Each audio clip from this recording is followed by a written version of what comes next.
5 बज रहे हैं। आप देख रहे हैं सुलगते सवाल। मैं हूं आपके साथ प्रीति रघुनंदन। सबसे बड़ी खबर जम्मू कश्मीर के हंदवाड़ा से है इस वक्त, जहां पुलिस ने पाकिस्तानी आतंकी संगठन लश्कर-ए-तैयबा की बड़ी साजिश बेनकाब की है। जम्मू कश्मीर पुलिस का दावा है कि इस बार लश्कर की साजिश सिर्फ आतंकी हमले की नहीं थी, बल्कि इस बार लश्कर ने नार्को टेरर की साजिश रची थी। नार्को टेरर यानी आतंक और नशे का कॉकटेल। जम्मू कश्मीर पुलिस ने हंदवाड़ा में लश्कर के नार्को टेरर प्लान को पर्दाफाश किया है और 3 आतंकियों को गिरफ्तार कर लिया है। पुलिस ने बताया कि इन आतंकियों के पास से 21 किलो हेरोइन बरामद की गई है, जिसकी अंतर्राष्ट्रीय बाजार में कीमत 100 करोड़ रुपए बताई जा रही है। पुलिस के मुताबिक नशे की इस खेप को बेचने के बाद मिलने वाली रकम का इस्तेमाल आतंकी हमलों के लिए करने की तैयारी थी। इसके अलावा पुलिस ने 1 करोड़ 35 लाख रुपए कैश भी बरामद किए हैं। पुलिस के मुताबिक हेरोइन की इस खेप और कैश के तार पाकिस्तान में बैठे आतंकी सरगनाओं से जुड़े हैं। हंदवाड़ा पुलिस ने एक बड़ा Pakistan sponsored narco terror model को बस्ट किया हमने। इसके साथ 3 लश्कर-ए-तैयबा का टेरर एसोसिएट्स को भी गिरफ्तार किया हमने। उसका कब्जे से टोटल 21 केजी हेरोइन, जिसकी मार्केट वैल्यू 100 करोड़ के बराबर है, और 1.34 करोड़ का इंडियन करेंसी बरामद की। कश्मीर घाटी में इस बड़े नार्को टेरर मॉड्यूल का पर्दाफाश करने वाली टीम ने एसपी ने इन्हें बताया है कि करीब 2 हफ्ते से पुलिस इस टेरर मॉड्यूल को पाकिस्तान में बैठे लश्कर-ए-तैयबा के आतंकी सरगना ऑपरेट करते थे। पुलिस ने जिन 3 आतंकियों को गिरफ्तार किया है वो लगातार पाकिस्तानी हैंडलर्स के संपर्क में थे और हवाला के जरिए पैसों का लेन देन करते थे। पुलिस ने बताया कि जिन तीनों लोगों को 100 करोड़ की हेरोइन के साथ गिरफ्तार किया गया, उनमें हंदवाड़ा का रहने वाला इफ्तिखार अंद्राबी, उसका दामाद मोमिन पीर और इकबाल उल इस्लाम शामिल है। पुलिस के मुताबिक जो जानकारी और आई है उसमें वो ये कि इफ्तिखार अंद्राबी हंदवाड़ा का शातिर ड्रग तस्कर है और पहले भी जेल जा चुका है। हमको 2 हफ्ते से इनपुट्स आ रहे इस रिगार्डिंग दिस हवाला मॉड्यूल। हम 2 हफ्ते से थोड़ा पीछे पढ़ के टेक्निकली एंड इन्वेस्टिगेटिवली इस मॉड्यूल को पकड़ लिया। आज इस मॉड्यूल ने जो भी इसमें मॉडल में 3 अरेस्ट हो गया, ये सारे गिरफ्तार किए गए लोग सारे पाकिस्तान हैंडलर्स के साथ संपर्क में थे। जम्मू एंड कश्मीर में लश्कर-ए-तैयबा का आतंकवादियों की आर्थिक मदद के लिए ड्रग्स की धंधा में शामिल थे ये लोग सारे। आज ये ड्रग डीलर्स और टेररिस्ट के बीच में संबंध एक्सपोज हो गया। इट्स ए वेरी बिग हवाला racket where money is transferred without money movement and finance for terrorist activities। इसमें 3 लोगों का पहचान हो गई।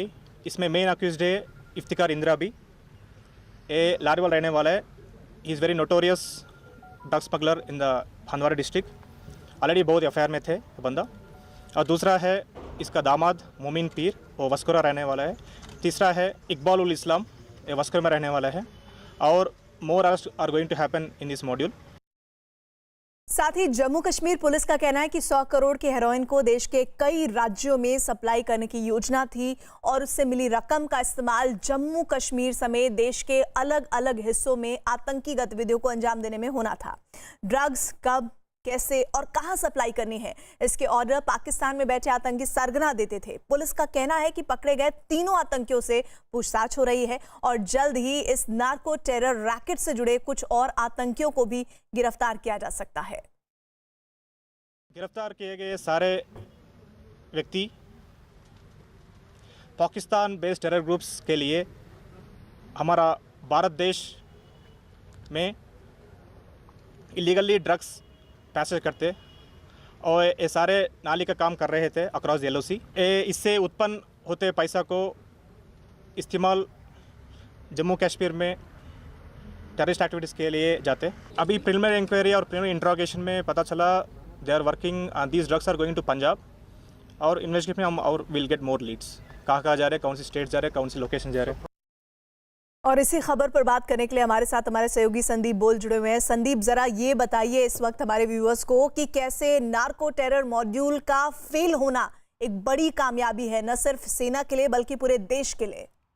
बिल्कुल, देखिए बहुत बड़ी कामयाबी है, चूँकि जिस तरीके से पाकिस्तान की तरफ से बढ़ावा दिया जा रहा है आतंकवाद को, लेकिन आतंकवादियों को अंदर डाला तो जा रहा है, कोशिश की जा रही है, लेकिन उनके पास तक पैसे नहीं हैं, उनके पास हथियार नहीं है, और इसी वजह से जो है पाकिस्तान कोई बड़ी आतंकी गतिविधियों को अंजाम दे पाने में नाकामयाब हो रहा है।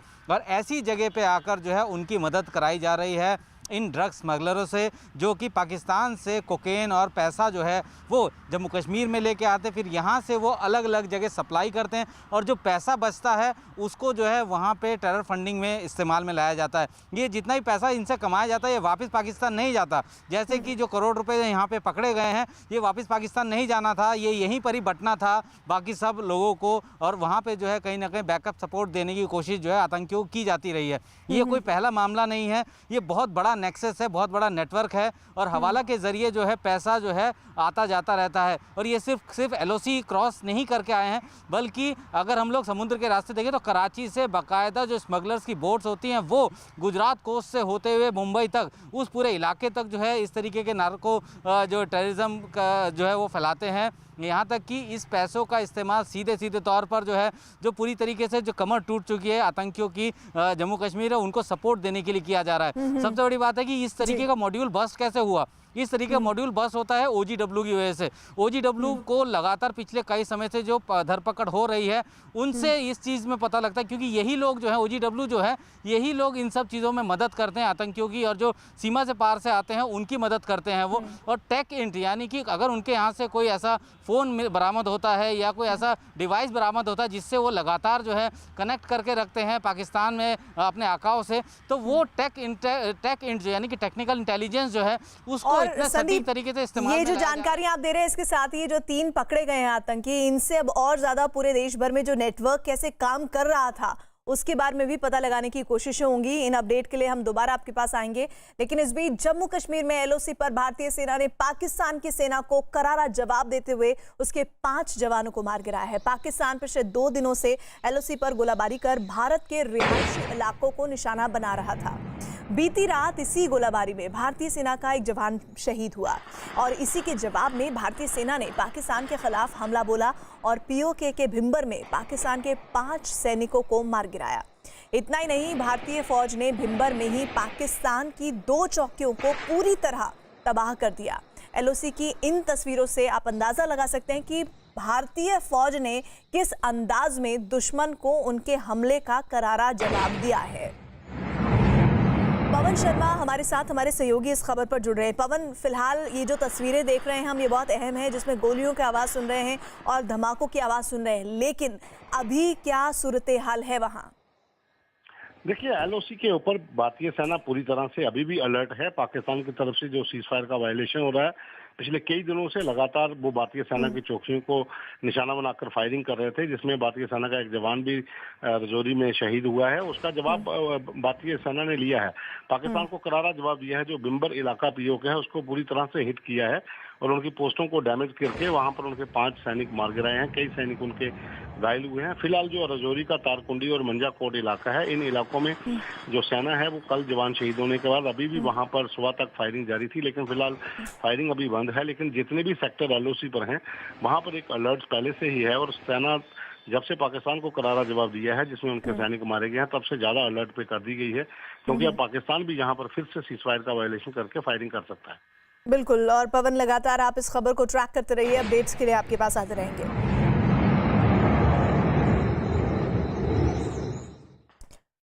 और इससे पहले पाकिस्तान की गोलाबारी में बीती रात सेना का एक जवान शहीद हुआ था। राजौरी में एलओसी पर तैनात नायक गुरुचरण सिंह इस गोलाबारी की चपेट में आए।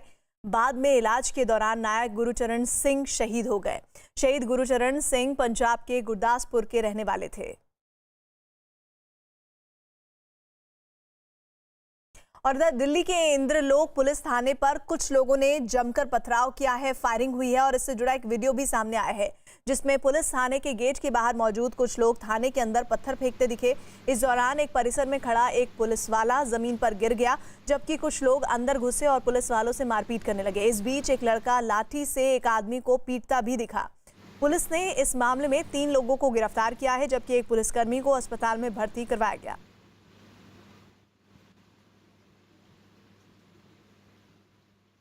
एफआईआर हमने दर्ज कर दी है और 3 लोग अरेस्ट भी हुए हैं। सादकीन है जो इनिशियली जो शॉपकीपर से झगड़ा किया था वो अरेस्ट हो गया है। शाहरुख एक और था इनका रिलेटिव है, वो भी उनके साथ था। और आशकीन है एक दूसरा भाई, वो भी अरेस्ट हो गया। हमने 186, 353, 307 में केस रजिस्टर किया है। इधर कोरोना पर अगर देश के आंकड़ों पर नजर डालें तो देश भर में कोरोना के मरीजों की संख्या बढ़कर 2,86,579 पहुंच चुकी है। वहीं अब तक 1,41,029 मरीज हो चुके हैं ठीक, जबकि अब तक 8,102 लोगों की मौत हो चुकी है। फिलहाल देश में 1,33,632 एक्टिव केस हैं। वहीं देश भर में पिछले 24 घंटे में सबसे ज्यादा कोरोना के 9,996 नए मरीज सामने आए हैं।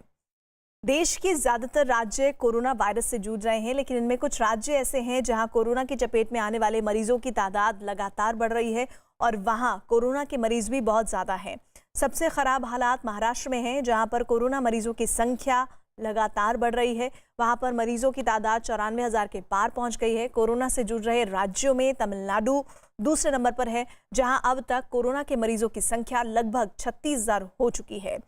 वहीं कोरोना मरीजों की संख्या के मामले में तीसरे नंबर पर दिल्ली है, जहां मरीजों की संख्या 32,000 को पार कर गई है।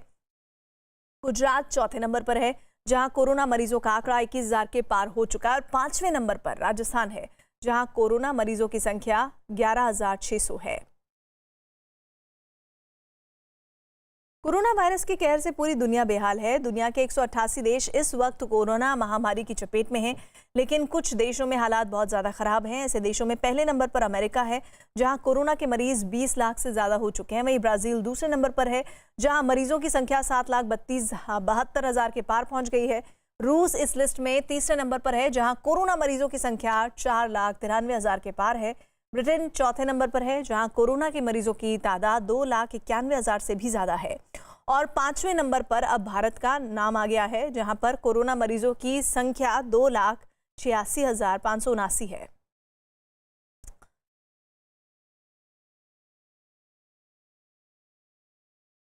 हिमाचल प्रदेश के चंबा से खबर है, जहां 4 बच्चे बीच नदी में फंस गए।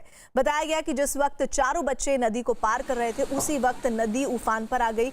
सभी बच्चे नदी के तेज बहाव में फंस गए। जैसे ही इसकी जानकारी लोगों को लगी, उन्होंने चारों बच्चों को बचाने की कोशिश शुरू कर दी, लेकिन नदी का बहाव इतना तेज था कि जरा सी गलती सभी की जान ले सकती थी। ऐसे में लोगों ने पहले एक रस्सी ली और फिर एक दूसरे से सहारा लेते हुए उन बच्चों तक पहुंचे और फिर उन्हें सुरक्षित बाहर निकाला। तो बहुत ही खतरनाक तस्वीरें हिमाचल के चंबा की, जहां पर अचानक से एक नदी उफान पर आ गई। फिर इन 4 बच्चों को रेस्क्यू किया गया। पहले रस्सी के जरिए एक ऐसा रास्ता तैयार किया गया ताकि उस रस्सी के सहारे ये लोग उन बच्चे तक पहुंच पाए और फिर सुरक्षित उन्हें वहां से वो निकालने में कामयाब रहे। राज्यसभा में चुनाव से पहले राजस्थान कांग्रेस को अपने विधायकों के टूट का डर सता रहा है। कांग्रेस का आरोप है कि बीजेपी उनके विधायकों को तोड़ने की कोशिश कर रही है। इस बीच जयपुर में कांग्रेस अपने सभी विधायकों के साथ बैठक करने जा रही है। कांग्रेस ने अपने सभी विधायकों को कल ही एक रिजॉर्ट में भेज दिया था। अशोक गहलोत का दावा है कि कांग्रेस के साथ निर्दलीय विधायकों को भी करोड़ों के ऑफर दिए जा रहे हैं। इस बीच कांग्रेस आलाकमान की तरफ से रणदीप सुरजेवाला को ऑब्जर्वर के तौर पर जयपुर भेजा गया है। राजस्थान कांग्रेस के प्रभारी ने भी सोनिया गांधी से बात की है।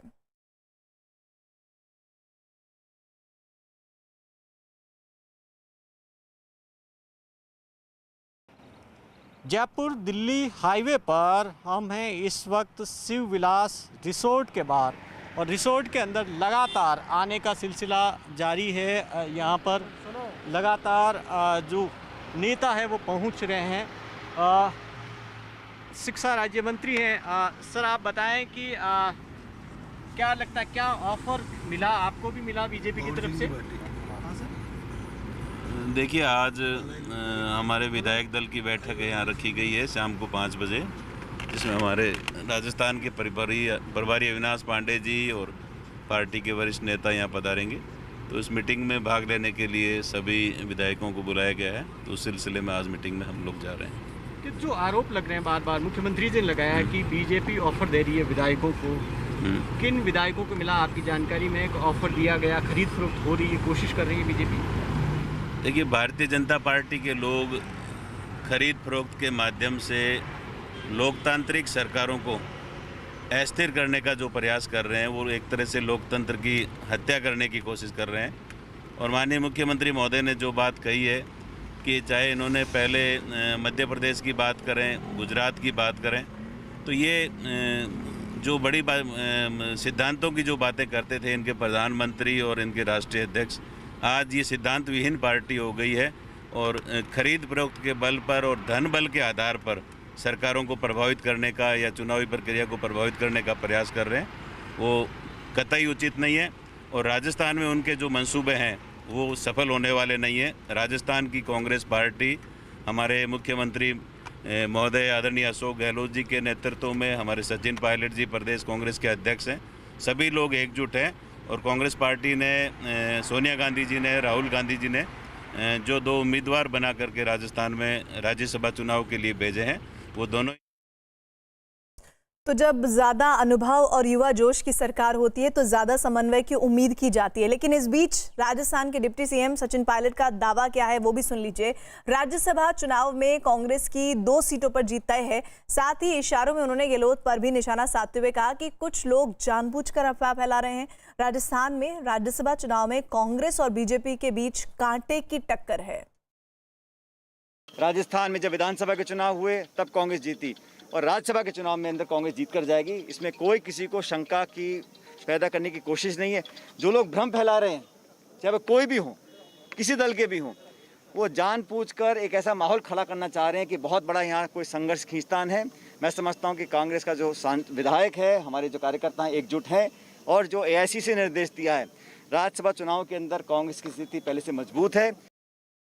उधर महाराष्ट्र से खबर यह है कि महाविकास अघाड़ी सरकार से कांग्रेस नाराज है। बताया जा रहा है कि सरकार के फैसलों में राय नहीं लेने से कांग्रेस नाराज है। इस मुद्दे पर कांग्रेस कोटे से उद्धव सरकार में शामिल मंत्रियों ने बैठक भी की और उम्मीद जताई कि सीएम उद्धव ठाकरे इस पर ध्यान दें। हालांकि उद्धव सरकार में शामिल एनसीपी ने कांग्रेस की राय को दरकिनार किए जाने की अटकलों को खारिज किया है।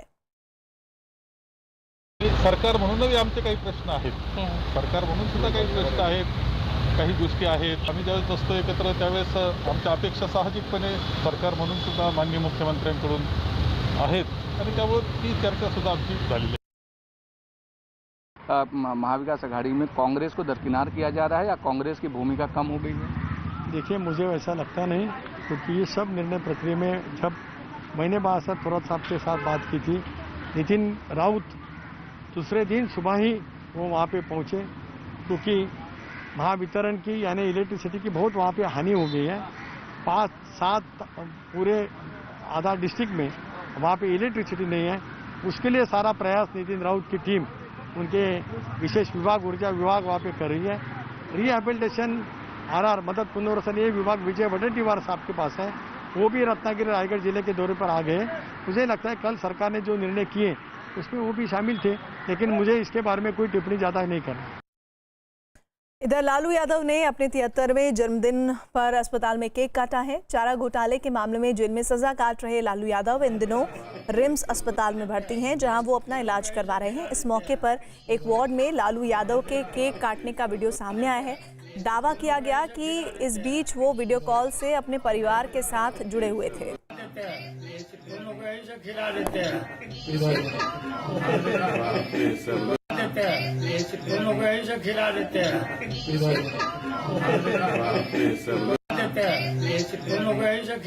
हैं लालू यादव के 73वें जन्मदिन पर उनके समर्थकों और आरजेडी कार्यकर्ताओं ने उनकी तस्वीर की आरती उतारी और इसके बाद गरीबों को खाना पीने का सामान बांटा, जिस पर लोगों की भीड़ उमड़ पड़ी और इस तरह टूटी कि लूट मच गई। इस दौरान सोशल डिस्टेंसिंग का ख्याल नहीं रखा गया और धक्का मुक्की का माहौल बन गया। भीड़ में छोटे बच्चे और महिलाएं शामिल थीं, जो खाने का सामान लेने की कोशिश करते दिखे।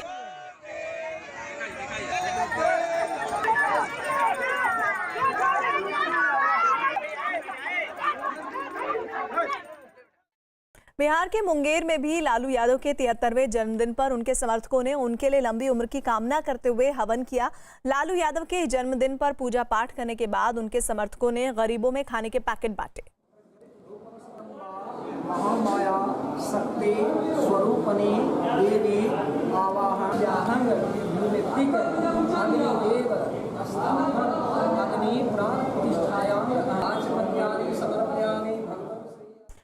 और खबर इस बीच ये कि राहुल गांधी के चीन पर दिए गए बयान के लिए सेना के रिटायर्ड अफसरों ने उनकी निंदा की है। सेना के 70 से ज्यादा रिटायर्ड अफसरों ने कहा है कि राहुल के इस तरह के बयान से वो अपमानित महसूस करते हैं। रिटायर्ड अफसरों ने कहा कि इस तरह के बयान से सेना का मनोबल भी गिरता है। ये मामला दरअसल तब गरमाया जब राहुल गांधी ने एक ट्वीट कर सरकार से चीन और भारत की सीमा पर विवाद पर राय साफ करने को कहा कि स्थिति क्या है। इस पर कल से ही लगातार रिटायर्ड अफसरों की नाराजगी दिख रही है और ये कहा जा रहा है कि इस तरह से राष्ट्रीय हित के खिलाफ उनकी आवाज़, उनके इस तरह के बयान को अपमान जैसा महसूस करते हैं। और साथ ही उन्होंने ये भी कहा कि इससे सेना का मनोबल भी गिरता है। हिमाचल प्रदेश के मंडी में बीच सड़क पर कार मोड़ने के दौरान एक हादसा हुआ है। बाइक पर आ रहा एक लड़का कार से टकरा गया। इस हादसे में लड़के को कोई चोट नहीं आई, बल्कि वो कार से टकराने के बाद उठकर खड़ा हो गया। तस्वीरों में एक कार सड़क पर जाती दिखाई दी। इस दौरान वहां से कई और गाड़ियां गुजरी। इस बीच सड़क को खाली देख कार वाले ने यू टर्न लेने की कोशिश की, लेकिन पीछे से तेज रफ्तार आ रही मोटरसाइकिल उससे टकरा गई, जिसके बाद लड़का उछलकर कार की दूसरी तरफ जा गिरा। इस हादसे में लड़के को कोई चोट नहीं आई। तो बेहद ही खतरनाक ये हादसा था, लेकिन राहत ये थी कि इस लड़के को कोई चोट नहीं आई। अचानक से रोड खाली देखकर ये कार यू टर्न लेने लगी, लेकिन बहुत तेजी से ये मोटरसाइकिल सवार आया और इस गाड़ी से भिड़ गया। कूदता हुआ गाड़ी के पार गिरा, लेकिन उसे उतनी चोट नहीं आई।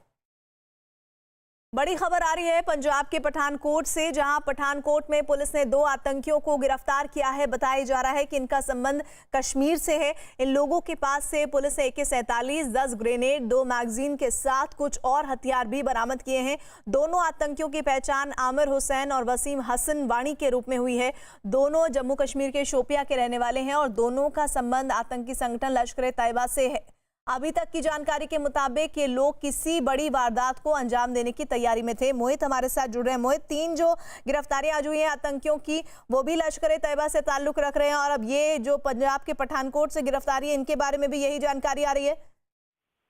जी बिल्कुल, देखिए ये एक ट्रक था जम्मू कश्मीर नंबर, जो कि अमृतसर जम्मू हाईवे पर सदर जो पुलिस स्टेशन का एरिया है, वहां पर एक पुलिस नाके पर इस ट्रक पर शक हुआ। जब पंजाब पुलिस के जो वहां पर जवान अफसर मौजूद थे, उन्होंने इस ट्रक को रुकवाया। जब उसकी जांच पड़ताल की गई तो वहां पर ये दोनों आतंकी सवार थे और इनके पास से भारी मात्रा में हथियार भी बरामद किए गए हैं। अभी तक की शुरुआती जांच में इन्होंने ये कहा है कि इनका पहला जो टारगेट था वो हथियारों की एक खेप को जम्मू कश्मीर पहुंचाना था और वहां कश्मीर में कोई बड़ी वारदात करने का इनका प्लान था।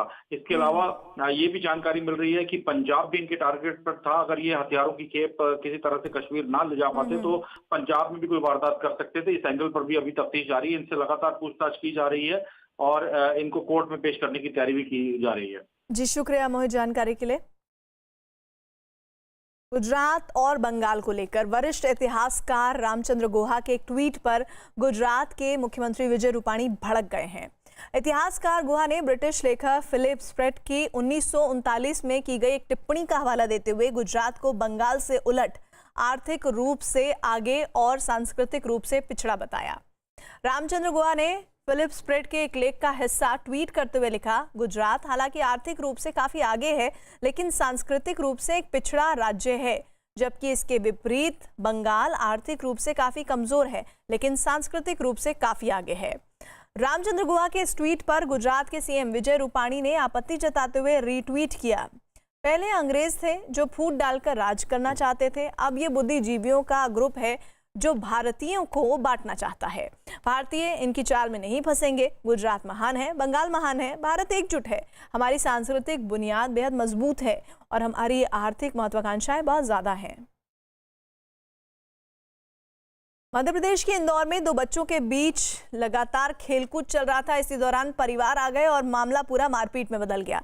बताया गया कि बच्चे बैडमिंटन खेल रहे थे, तभी एक परिवार के कुछ लोगों ने बच्चों को वहां खेलने से रोका, तो वहां खेल रहे एक बच्चे के पिता ने विरोध किया, जिससे दोनों पक्षों के बीच जो बात थी वो बिगड़ गई और मारपीट पर आ गई।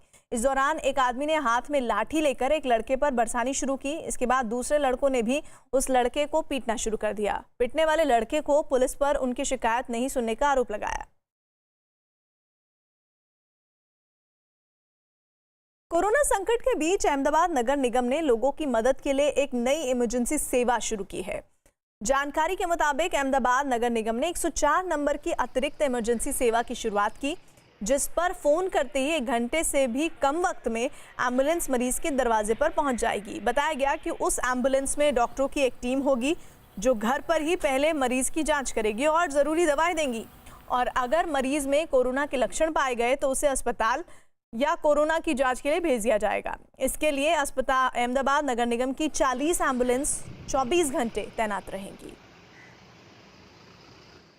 104 सर्विस पर फोन करें। अगर आप दवाखाने या धन्वंतरी आरोग्य रथ में नहीं जा सकते हैं, अशक्ति है, ज़्यादा बीमारी है, तो आपके घर पर डॉक्टर और एम्बुलेंस आएगी।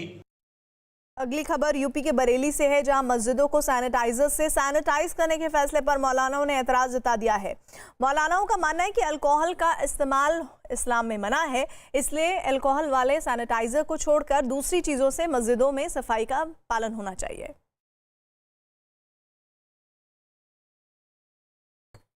क्योंकि अल्कोहल का इस्तेमाल दुरुस्त नहीं है, नाजायज़ है। इस वजह से अल्कोहल की वो चीज़ें जिसमें आमेजिश होती है उनको छोड़ के बाकी और चीज़ों से सफाई सुथराई का एहतमाम किया जा रहा है। शराब इस्लाम में पूरी तरह बैन है, पूरी तरह उसका प्रयोग वर्जित है। इसलिए मैं मुतालबा करूंगा कि सैनिटाइज़र जो मार्केट में अवेलेबल हैं वो ना रखवा करके ऐसी और भी चीज़ें हैं कि जो रखवाई जा सकती हैं और जिनके ज़रिए से सैनिटाइज़र वाला काम लिया जा सकता है।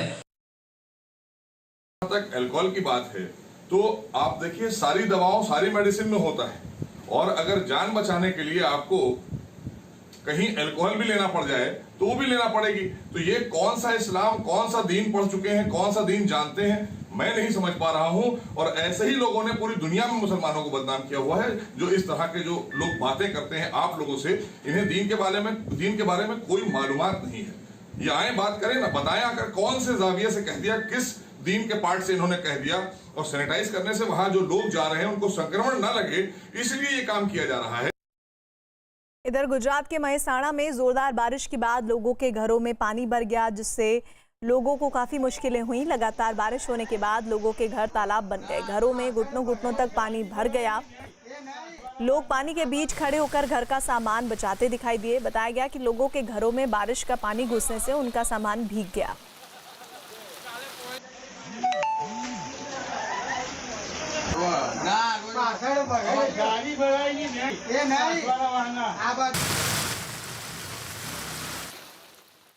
इधर पुणे में सेना और क्राइम ब्रांच ने छापेमारी कर करोड़ों रुपए के नकली नोटों के साथ 6 लोगों को गिरफ्तार किया। गिरफ्तार किए गए आरोपियों में सेना का एक जवान भी शामिल है, जिनके पास से नकली नोटों की बड़ी खेप बरामद की गई। छापे के दौरान पूरा कमरा नोटों के बंडलों से भरा नजर आया।